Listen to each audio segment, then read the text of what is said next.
One minute, Dinari McAlmont was laughing with his parents at a luxury Bahamas resort. The next, he vanished after stepping away to grab his jacket, only to be found dead hours later. What happened in those missing hours?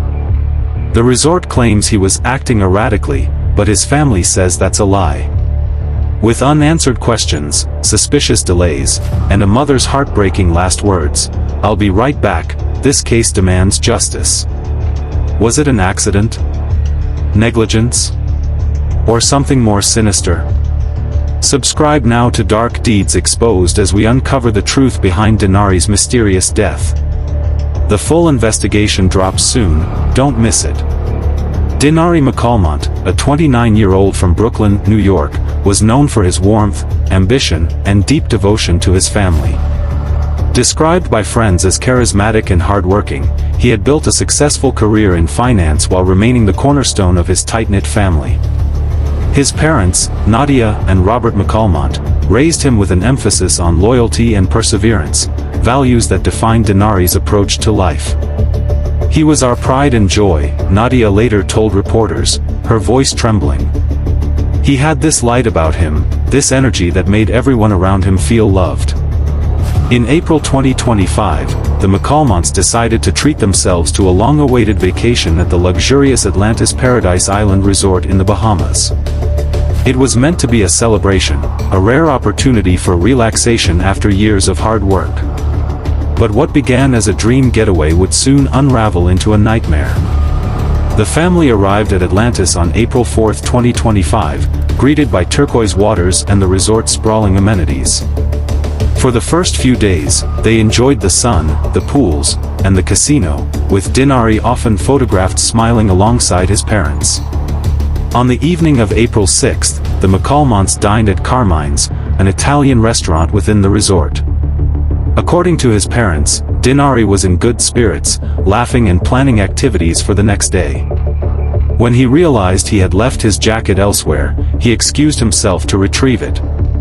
He said, "I'll be right back," Robert recalled. That was the last time we saw him alive. When Dinari failed to return after 30 minutes, his parents grew concerned. They called his phone, no answer. They retraced his steps, checking their room and nearby areas, but found no sign of him. Resort staff initially assured them that Dinari might have simply wandered off, suggesting he could be at a bar or another part of the property. But as hours passed, the McAlmonts' anxiety deepened. They pressed staff for help, only to be met with delays. According to the family, security was slow to act, and it wasn't until the early morning hours that a missing person report was officially filed.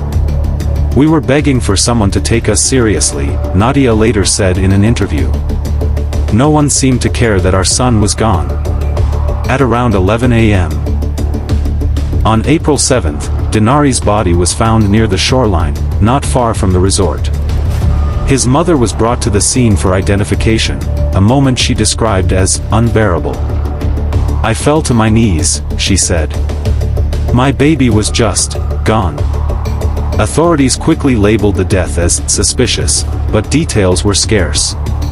The Royal Bahamas Police Force issued a statement saying an investigation was underway, but no immediate cause of death was released. In the days that followed, conflicting narratives emerged. While the McAlmonts insisted Dinari had no history of erratic behavior, Atlantis staff reportedly claimed he had been acting aggressively before his disappearance, an accusation the family vehemently denied. "They're trying to blame him, to cover their own negligence," Robert said. "My son was not violent. He was happy. He was with us." News outlets, including Fox News, reported on the case, highlighting the family's frustration with the resort's response. Critics questioned why security hadn't acted sooner, given that surveillance cameras covered much of the property. In the weeks after Dinari's death, the McAlmonts demanded an independent autopsy and a full review of the resort's security protocols. They hired legal representation, pushing for transparency from Bahamian authorities.